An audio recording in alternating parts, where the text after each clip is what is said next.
These magic little bags are the perfect way to start prepping, and you can do it on a Dollar Tree budget.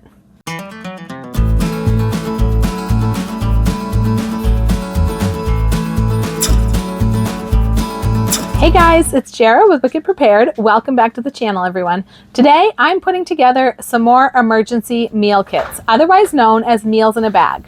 These bags contain everything you need to make a complete meal, right down to any water that you need, and they're completely shelf stable. If you build your Prepper Pantry with complete meal kits, you know exactly how long they'll get you by, and you know you won't be stuck missing one vital ingredient to make a meal. If there's an emergency or a disaster and the power's out, you won't have to open your fridge or stumble around in the dark gathering ingredients. I don't know about you, but when things are off, my brain can't focus. I can't think about things like recipes and meal planning. Times like this, I need easy and brainless. These fit the bill. You can just grab a bag off the shelf and feed your family without even thinking about it. There are lots of other times that these can come in handy as well. If you lose your job or you're sick and you can't get out and buy groceries. If you need somebody else in the house to fix supper who maybe isn't the best cook on their own. Or maybe you want to provide a few easy meals to someone else, like a family that's struggling or a young adult out on their own for the first time. These meals have so many uses. This time I challenged myself to make meals using only Dollar Tree ingredients. I've done this before and it's always a fun challenge trying to figure out what meals you can make only shopping at Dollar Tree and only in the shelf stable section. For some of us, it's a fun challenge, but for others, that may be the only option for grocery shopping that's available to them, so it can be very helpful. If you're not limited to Dollar Tree for your shopping, then keep in mind that just because it's at Dollar Tree doesn't necessarily mean it's a good deal. Dollar Tree sometimes isn't the cheapest source for a lot of ingredients, so if you shop around, you may save even more money. Share down below in the comments the best meals that you've come up with using Dollar Tree ingredients. Now let's get started and see what shelf-stable pantry meals I came up with this time using only Dollar Tree ingredients. The first meal kit I'm making today is this French onion chicken noodle casserole. This is my Dollar Tree adaptation of a recipe that my family loves that I've been making for years. I originally found it on Pinterest and I will post the original recipe down below. And for the French onion chicken noodle casserole, I'm going to be using a bag of egg noodles. This is a 12-ounce bag of egg noodles. I have a can of chicken. This is the Dollar Tree can of chicken, 4.5 ounces, I think. It's not a very large can of chicken, so you might want to use 2. I'm also using a can of cream of chicken soup and a tub of Dollar Tree's French onion dip. This is about an 8-ounce tub. Back here I've got 2 bottles of water. These are the bottles of water that they carry at my Dollar Tree. These are about the size of a regular bottle of water. These are going to be used for cooking the pasta. I've also got a 9-inch foil square pan back here from Dollar Tree that's going to be used for baking the casserole. Sometimes it's nice to include a foil pan so that if you are using this during an emergency, you won't have to have an extra dish to wash, or if you take it camping with you, or if you use this to bless someone else. If they don't have a pan, they'll have a pan included right inside. I've also got this bag of French fried onions from the Dollar Tree. These make a really great topping for this casserole, and they actually make a really great topping for a lot of casseroles. And then over here I've got a can of green beans. Now this isn't part of the casserole, but because there's no vegetables in this casserole, I included this as a side dish to serve alongside. This really doesn't count as a meal in one dish because it doesn't include a vegetable. So I've included this just as a side dish. All right, let's go ahead and get this in the bag. For this meal, I am going to be using the larger size bag, and I do have it labeled and ready to go. So to this bag, I'm going to start by adding my foil pan. Sometimes it's easiest to put that in first. Then I'm going to be adding my egg noodles. Next, I'm going to put in my 2 bottles of water.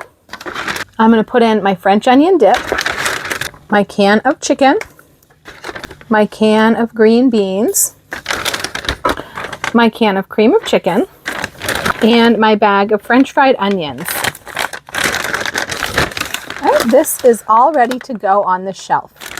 Now to prepare this meal, I'm going to start with my butane burner. This is what we keep on hand for cooking indoors during emergencies. This is super inexpensive and it's really a great thing to have around. It runs on this kind of fuel. I just need to lock in the canister. I will link this and some other off-grid cooking options down in the video description. I need to start with cooking the noodles because this one they're going to cook separately. So I'm just going to empty my bottles of water into this pot. Now, of course, I'm also going to have some chicken broth in this can that's going to be extra, and it's going to have some salt and things like that. So I'm going to go ahead and drain this liquid into the pot with this water to use for cooking our pasta as well. That way it won't go to waste, and it'll help season our pasta a little bit. You can see that there's the liquid and then there's a little bit of fat in there as well. So that's going to be just like adding some oil and some salt to your pasta water. All right, so now I'm just going to get this boiling, which won't take long at all because this is a really, really powerful burner. I'm going to go ahead and put a lid on this just to get it boiling faster. I guess this isn't the right lid, but you know what? Anything will do just to cover it up and hold some of the heat in. We'll also want the lid for boiling our pasta because we don't have a whole bunch of extra water like we might typically use for boiling pasta. Okay, so it's boiling now. So I'm going to go ahead and add my egg noodles. Give this a stir, try to get these all into the water. And I'm going to go ahead and turn this down so it can just simmer until the noodles are cooked. All right, so it didn't take long at all to cook those noodles. Now that I've got this all drained, I'm going to go ahead and mix everything else up right inside of this same pot so we're not dirtying up a bunch of pots.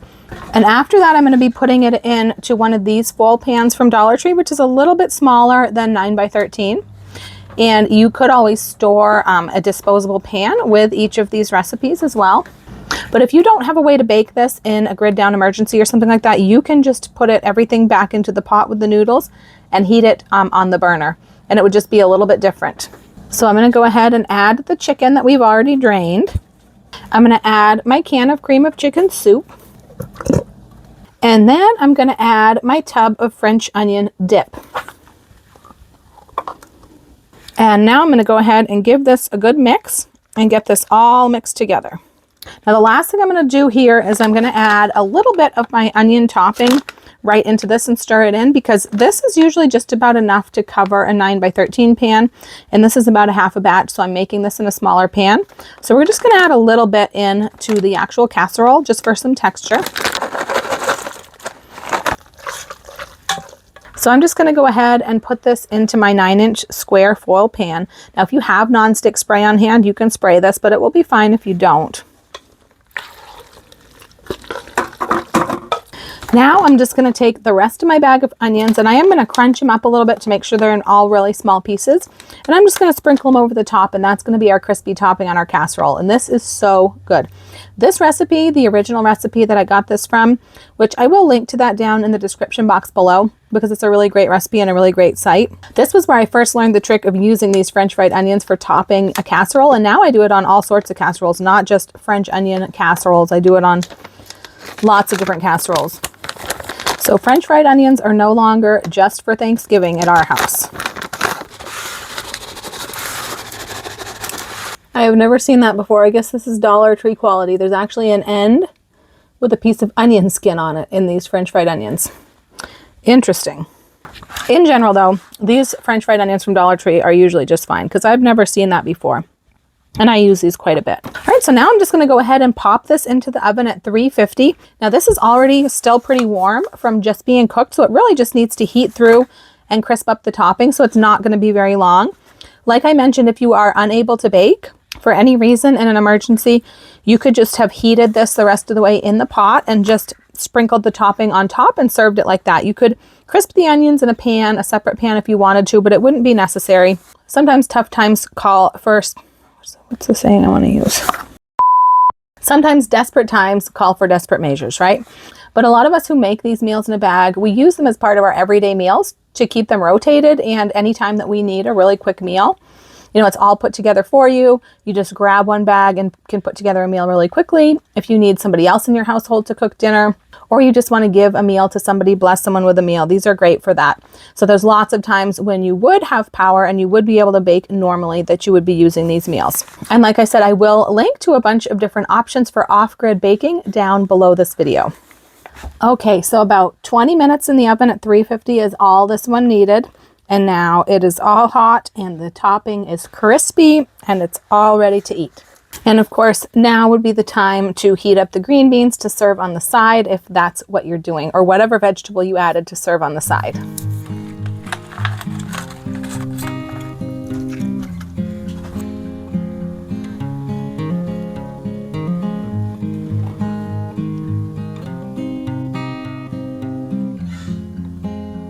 Next, I'm putting together a Hawaiian oven fried rice emergency meal kit.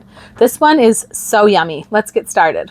For this recipe, I have got a bottle of teriyaki sauce, 16 ounces, and I've got a bag of rice. This is jasmine rice, and I chose this rice because it was only a 1 pound bag. A lot of the other plain rices at Dollar Tree were like a 2 pound bag, which you could certainly get and repackage it, but I didn't want to have to repackage. I've got a can of pineapple tidbits. You could use pineapple chunks too if that's what you found. I like these because they're a little bit smaller. And I've got a can of mixed vegetables. And then I've got one of these cans of luncheon loaf, which is basically Dollar Tree's answer to Spam. If you're not a fan of this kind of meat, you could certainly throw in chicken instead, canned chicken that you can get at Dollar Tree. And I have a bottle of water here just in case we need any additional water for the amount we're going to need to get our rice to cook. Now let's get these in the bag. I'm first going to add my pineapple and next my vegetables. And then I'm going to add my teriyaki sauce. I'm going to add my can of luncheon meat and my bag of rice and my little bottle of water. And now this bag is ready to go on the shelf. I'm going to be baking this up in a 9 by 13 pan. You could always throw a disposable pan in with your meal or on the shelf with your meal if you wanted to. The first thing I'm going to do is cut up my luncheon meat. I feel like I'm always cutting myself on this type of a can.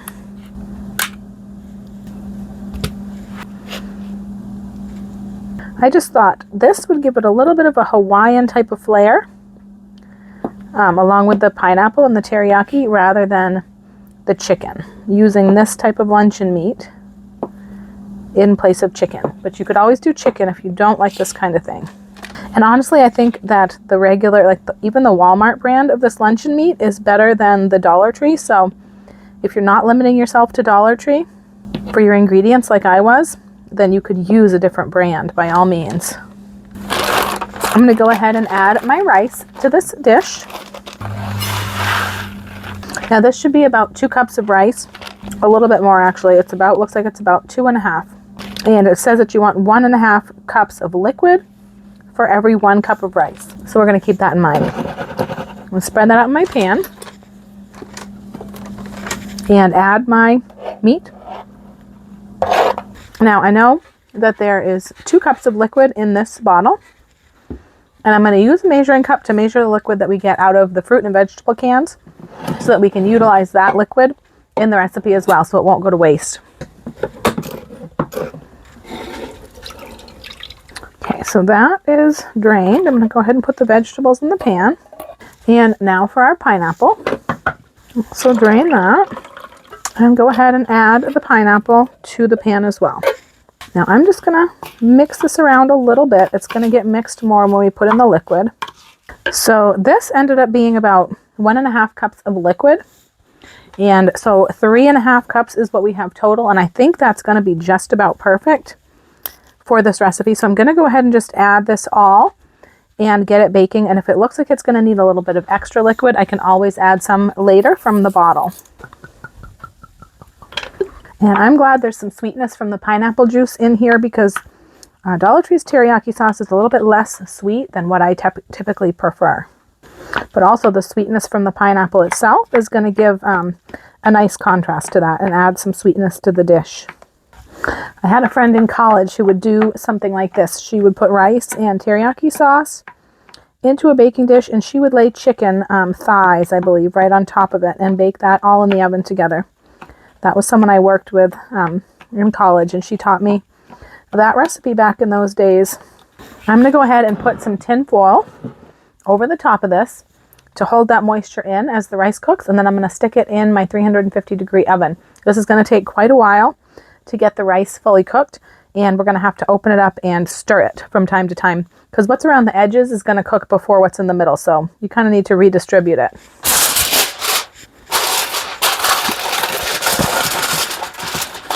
right, I'm going to go put this in the oven and we'll see you back here in a little bit.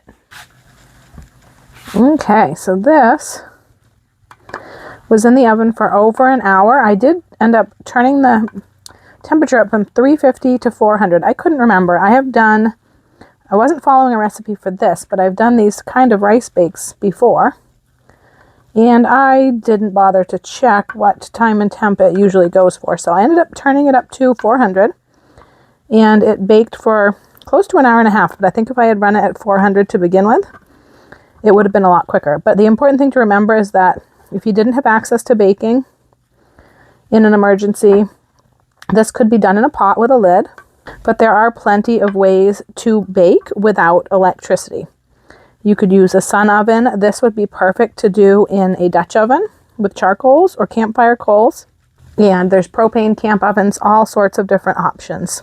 This is really nice because it's a one-dish meal. It's got veggies, fruits, protein, and carbohydrates, everything all in one. So you don't even really need anything to go with it if you don't have anything. So this is basically like an oven fried rice.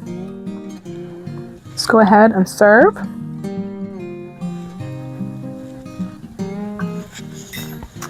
There we go. That's steaming hot and it looks perfect. Let's give it a try. This is really tasty. You've got the sweetness from the pineapple along with the saltiness from the luncheon meat here, which is kind of standing in for ham. And it really came out to be the perfect texture. You've got the veggies. This is a really good meal in one dish. The next meal kit I'm making today is a shepherd's pie or cottage pie or Chinese pie or whatever else you might call this dish. Of course, using only shelf-stable Dollar Tree ingredients, I had to get a little creative with this one. And for this dish, the ingredients we're going to need, I'm going to be using for the base 2 cans of the Campbell's condensed vegetable beef soup. If we weren't limited to shelf-stable ingredients and your Dollar Tree had a frozen and refrigerated section, you could use something like their frozen hamburger patties. But to get shelf-stable beef at Dollar Tree, this is one of the only options. The other option that I thought about using is the beef stew. I decided to go with the vegetable beef soup because where it's a condensed soup, I think the ingredients will be a little bit more concentrated. And then I'm going to have a corn layer. So I've got a can of whole kernel corn. This is the brand they have at Dollar Tree. And then for the topping, I've got 2 pouches of these buttery mashed potatoes because each of these pouches makes about 2 cups. So for the whole casserole, I'm going to use 2 pouches. And then I also have 2 bottles of water to use for preparing the mashed potatoes. I'll also use some of the liquid from this corn.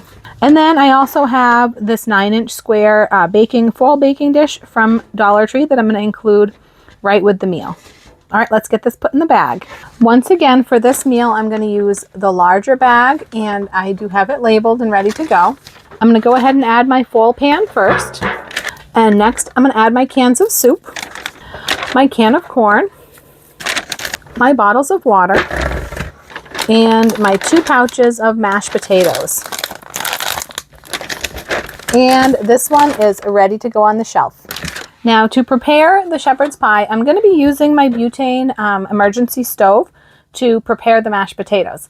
But after this, I will show you a different way that you can do this. If you don't want to prepare the potatoes separately, I do have another way you can do it that will also work. So stay tuned. I'm going to be preparing the potatoes in a medium saucepan, and I'm going to need 4 cups of water for that. But before I do that, I am going to start by draining the liquid out of the can of corn because we're going to need these drained and I don't want to waste this liquid.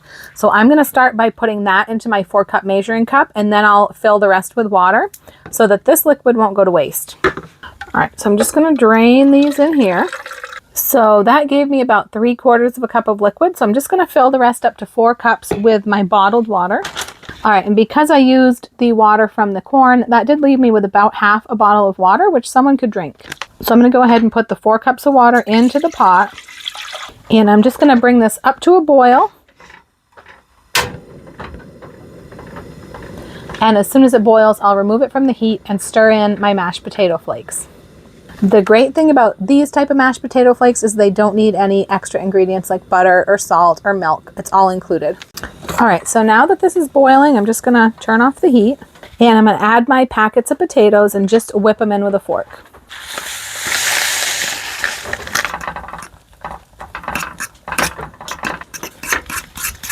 All right, now that these are pretty well combined, I'm just going to put the lid back on top and let them set for about 5 minutes. Now that the potatoes are all done, it's time to assemble our shepherd's pie. So once again, I'm using this 9-inch square disposable foil pan from Dollar Tree. And I'm going to start by adding my cans of vegetable beef soup. Now you can see there's actually quite a bit of beef chunks in here. I think I made the right decision using this rather than the beef stew, because I have opened up the Dollar Tree beef stew and there's not a whole lot of beef in it. So I think these are going to be a really good choice. So I'm just going to spread the beef mixture out in the bottom of the dish. And next I'm just going to add the drained can of corn. I'm just going to try to get this evenly over what's already in the pan. And next I'm just going to dollop on the mashed potatoes, and I'm going to try to get these kind of evenly spread out also.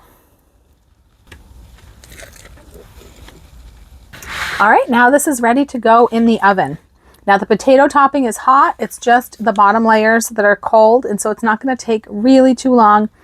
You can bake this at 350, 375, whatever you've got. If you're in an emergency and you're using an alternative fuel oven, sometimes it can be difficult to regulate the temperature.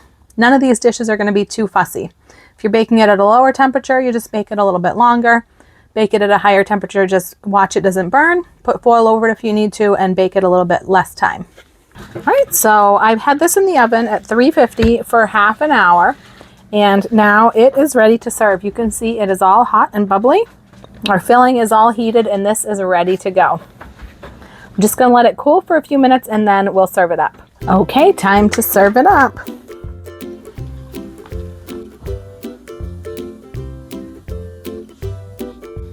Now I did promise to give you an alternative way of preparing this. Now this is a trick that I use in some of my meals in a jar, because any of these emergency meals, we don't want them to be too complicated. We don't want a lot of extra steps. We don't want a lot of extra dishes that are going to get dirty.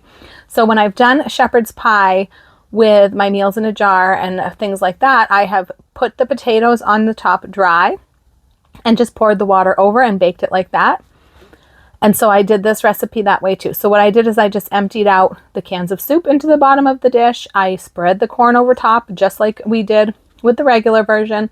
And then I just sprinkled both packages of potatoes dry right over the top of the corn. And then I took my 4 cups of water. Of course, I did use the drained corn juice as well. Used my 4 cups of liquid and poured it right over the top. I did try to be careful and kind of wet every part of potato if I could. And then I did use a utensil to kind of mix it around a little bit and break up any clumps and kind of get everything wet. I just threw this in the oven uncovered at 350 for about half an hour, and it came out pretty perfect. So that's just an easier way to do it if you don't want to dirty up a lot of extra pots and pans. The next meal kit I'm putting together is a chicken gnocchi soup. This is a very comforting, comfort food kind of meal, and the best part is it's done all on the stovetop and all in one pot. And for the ingredients for the chicken gnocchi, I'm going to be using a package of the potato gnocchi from Dollar Tree. This is basically like a potato dumpling, like a pasta sort of. I've got one of the large boxes of chicken broth. This is a quart of chicken broth, 2 cans of the cream of chicken soup. I've got 1 can of chicken, just 1 small can of chicken. You really don't need much. If you wanted to do this on a little tighter budget, you could even cut it down and not use the chicken. And then I've also got a can of the mixed vegetables. All right, let's get these in the bag. For this meal, I'm actually going to use one of the smaller bags. It all fits in this bag, and I don't have to put a pan in with it, so I don't need the larger bag. I have labeled it ready to go. I'm going to start by adding my chicken broth. Next, I'm going to add my can of chicken, my can of mixed vegetables, my 2 cans of cream of chicken, and my package of gnocchi. And this is ready to go on the shelf.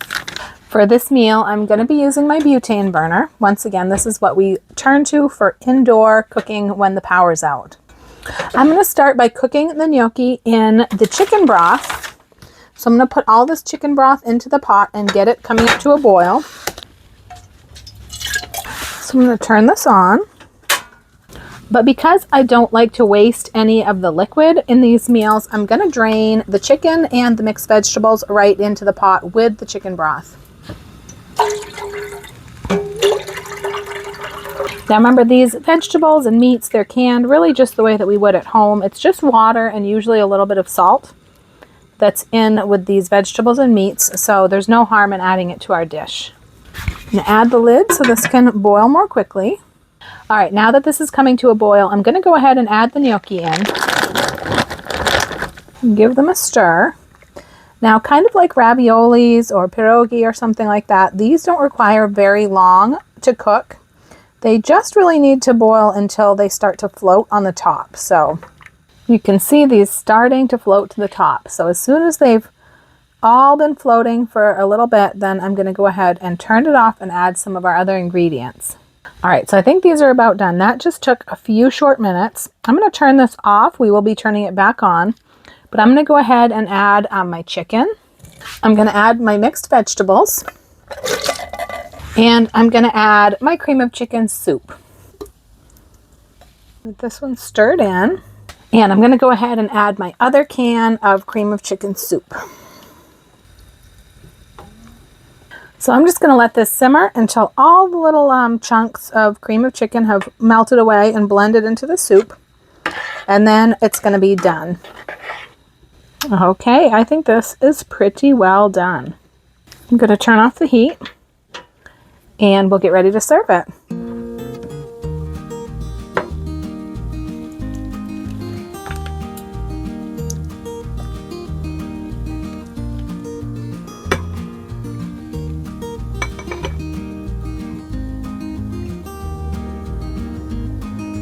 For my final meal kit today, I'm making a loaded pizza pasta bake.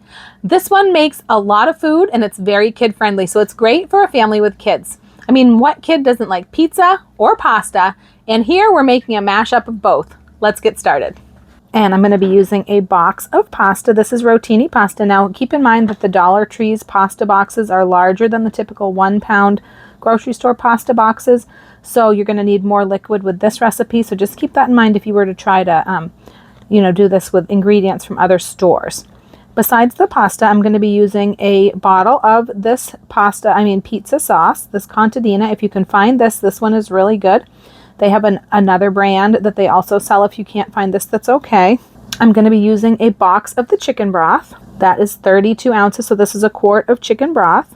This would be okay also if you used water in place of the chicken broth. So Dollar Tree does have these bottles of water that are like your typical water bottle size, so about 2 of these would work. I'm also going to be using this can here. This is interesting. They call this evaporated filled milk. So I'm not really sure exactly what that means. It's basically like an evaporated whole milk. And next we're going to be using some pizza toppings. I've got some pepperoni here. I was really excited to start finding this Hormel pepperoni at the Dollar Tree. It's shelf-stable pepperoni. It's on the shelf, not in the refrigerated section. I've got some sliced black olives here. And then I have a jar of sliced mushrooms. Now, of course, if you don't like these things on your pizza, you might not like them in your pasta bake, so you could leave them out. And the final thing I've got here is a container of Parmesan cheese that I'm going to be using both in the casserole and on the top and for serving. These are pure Parmesan cheese, whereas the larger containers that are more like the regular size, these have a little bit of Parmesan cheese in them and a lot of fillers. So you want to avoid these if you can. I buy these and rob them of their lids, and then I actually usually throw this away. You may wonder why I do that. Well, those lids, Parmesan cheese lids, make perfect toppings for regular mouth mason jars. So I've got salt in this one for when I need to measure out a spoonful of salt for a recipe. This works really great. And I do save my Parmesan cheese lids from the Parmesan cheese that I use, but I find that I don't get enough that way. I like to get them faster. So I'll buy those cheap ones from the Dollar Tree and just use the lids. So now let's get these ingredients put into the bag so you'll see how this would go on the shelf. Now these are the bags that I typically use. You can see that I do have them in 2 different sizes depending on how many ingredients the meal has. For this meal I'm going to be using the larger size bag. Now you can see I use these chalkboard labels on the narrow side so that when I stand them up on my shelf I can read what's in the bag. And then on one of the broader sides I usually use these CD containers, these self-adhesive CD pockets, and I use these to slide in a recipe card that I can either write out by hand or print up that lists the ingredients and then the cooking instructions if it's anything that's not, you know, really self-explanatory. And you can reuse these bags. These labels wipe off really well. They also peel off really well. So if you just make the same meal over and over again, you can use all the same information. And if you change up the meal, you can just wipe these off and remove this recipe card and add a new one. So I'm going to go ahead and add my pasta. And then I'm going to add my chicken broth. Next, I'm going to add the pizza sauce. I'm going to add the evaporated milk, the sliced mushrooms, the Parmesan cheese, and the pepperonis. Now this bag is all ready to go on the shelf, but it's not going to go on the shelf. I'm going to fix it up for you right now so you can see how this meal comes together. I'm going to use a 9x13 pan, and this is going to be baked. Now keep in mind, if you are in a grid down emergency with no power, there are different options for ways that you can bake without power if all you have is an electric oven. But the other thing is, most of these dishes that I would typically bake in the oven could be done in a pot. All the ingredients are going to go in this pan and then it's going to bake in the oven. I could just as soon put all of the ingredients into a pot and put a lid on it and cook it that way instead if I didn't have any way to bake without power. I'm going to start by dumping in my pasta. And you could grease this pan if you had some pan spray and you had it available, but it's also going to be fine if we don't. Next, I'm going to add the whole box of chicken broth. This is going to be like a 1-dish pasta dish where all of the liquid is going to absorb into the pasta as it cooks. So we're not going to need to cook and drain the pasta separately and then put it together. And that can be great for emergencies when you're not going to have a lot of extra water. And next I'm going to add in the pizza sauce. So this is 15 ounces, so it's just about 2 cups. So if you had like a jar of pizza sauce instead of a squeeze bottle, you could use that. This is what I've been finding at my Dollar Tree, and this is actually a pretty good sauce. Next, I'm going to be adding in my evaporated milk. Now this helps, it might seem like a strange ingredient, but it helps to cut the acidity, the strong acidity of the tomato-based sauce. And I'm basing this on a recipe, a casserole that I used to make for my kids years ago, a pizza pasta bake that I must have found on Pinterest. And it used some milk in it, and I really liked it that way, so that's why we're doing this. It's also going to give the sauce a little bit of creaminess where we're not going to have mozzarella cheese for this recipe. Now I like to make sure I get every last bit of the tomato products out of the container, so I am going to pour a little bit of this into this and just shake it up to rinse out this container.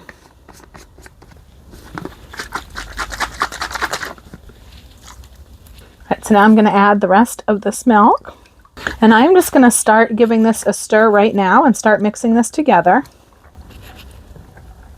This will be stirred more as it bakes, a few times while it bakes, so this will get mixed even better. So I don't have to worry too much about it right now. All right, so now I'm going to add my toppings. I'm going to add my pepperoni, and I'm going to cut this up and each piece up into quarters so that it's smaller pieces of pepperoni and it can mix throughout the casserole better. You can see this comes in 2 little individual snacky packs, and so this actually would be a really great shelf-stable snack to keep on hand also. You could keep it in your car or a bug-out bag, especially if you eat low carb.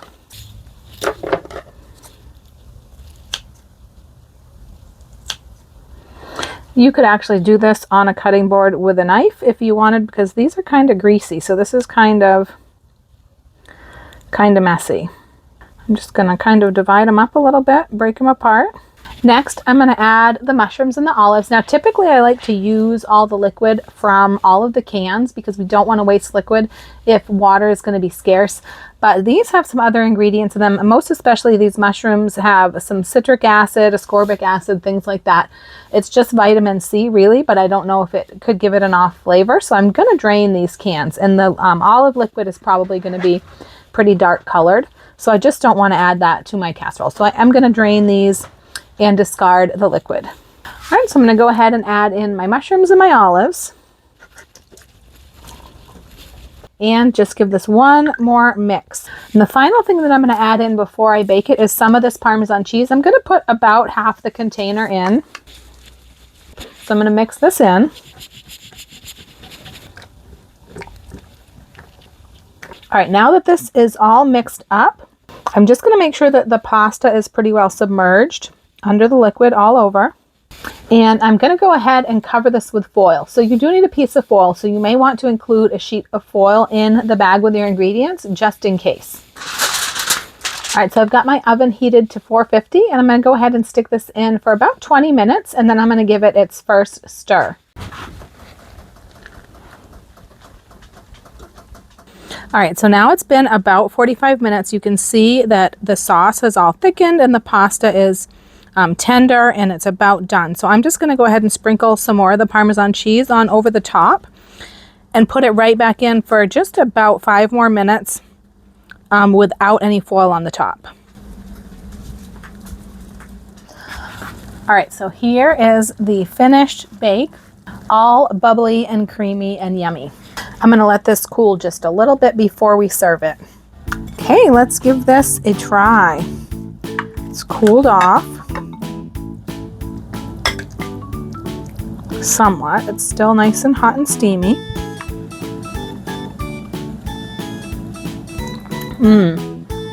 Oh, that is tasty.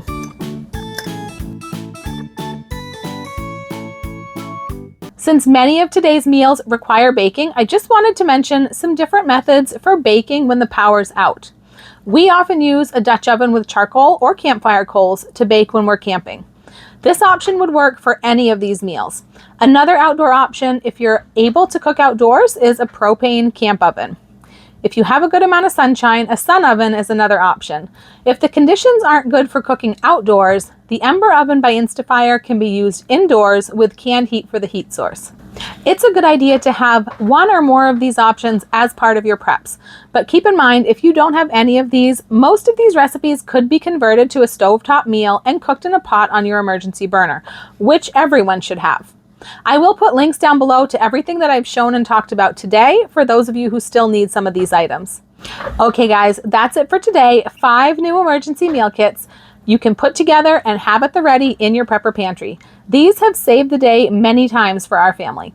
Even if you've just had a busy day and you need a quick, easy meal that you don't have to think about, these will fit the bill.